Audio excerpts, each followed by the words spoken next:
కొన్ని కొన్ని మోడీ అసలు తను పాకిస్తాన్ మీద దాడి విషయంలోనైనా ఇయన్నీ మామూలు మీటింగ్‌లో ఎప్పుడన్నా గుర్తు చేయడమే తప్ప, అప్పుడు దాడి జరిగింది మనం సర్జికల్ స్ట్రైక్స్ 1 సైన్యం చేతే జెప్పించాడు. సర్జికల్ స్ట్రైక్ 2 సైన్యం చేతే జెప్పించాడు. మొన్న జరిగిన ఆపరేషన్ సింధూర్ సైన్యం చేతే జెప్పించాడు. తర్వాత విపక్షాలేదో మాట్లాడుతున్నప్పుడు బహిరంగ సభల్లో దాని మీద ఓ చిన్న ఆన్సర్ చేస్తాడు గానీ, అదంతా తన నెత్తిన పెట్టేసుకోడు. అంటే ఆ గొప్పంతా నాదే, నాదే, నాదే అని మాట్లాడకూడదు. సైన్యానికి ఆ క్రెడిట్ ఇస్తాడు. ఎవడన్నా ఓవర్ యాక్షన్ చేస్తే మా సైన్యం సంగతి ఏందో నీకు తెలుసు కదా అని చెప్తాడు. అంతేగాని నా సంగతి ఏంటో నీకు తెలియదు కదా అని బిల్డప్ ఇవ్వడు ట్రంప్‌కి మళ్ళీ.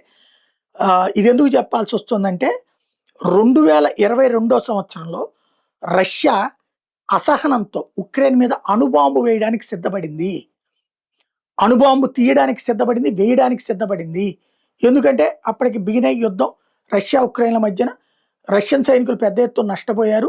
యూరప్ దేశాలు రష్యాకి వ్యతిరేకంగా ఉక్రెయిన్‌కి ఆయుధాలు ఇవ్వడంతో రష్యా వెనకబడే పరిస్థితి వచ్చేటప్పటికి అణుబాంబు వేయడానికి సిద్ధపడింది. ఈ విషయాన్ని పుతిన్ మోడీకి చెప్పాడు. మోడీ వెంటనే దాంట్లో ఎట్టి పరిస్థితుల్లో వద్దు, నువ్వు ఏమైనా చేయి, దాడులు చేసుకోండి. వాస్తవంగా అయితే శాంతి బెటరు, చర్చలు బెటరు. కానీ అణ్వాయుధం మాత్రం తీయొద్దు. ఒక్కసారి అణుయుద్ధం ప్రారంభమైతే నువ్వు వాళ్ళ మీద వేస్తే వాళ్ళు నీ మీద వేస్తారు. ప్రజలు బూడిదైపోతారు. ఇది తర్వాత ప్రపంచం అంతా పాకుతుంది. రెండవ ప్రపంచ యుద్ధం అణ్వస్త్ర దాడి తర్వాతనే ఆగిపోయింది. మనం యుద్ధాలు అణ్వస్త్రాలతో ప్రారంభించకూడదు. ఇది మంచి పరిణామం కాదని పుతిన్ని కన్విన్స్ చేసింది నరేంద్ర మోడీ. ఇది సాయి చెప్పట్లా, లేకపోతే ఏ బీజేపీ వాళ్ళు చెప్పట్లేదు.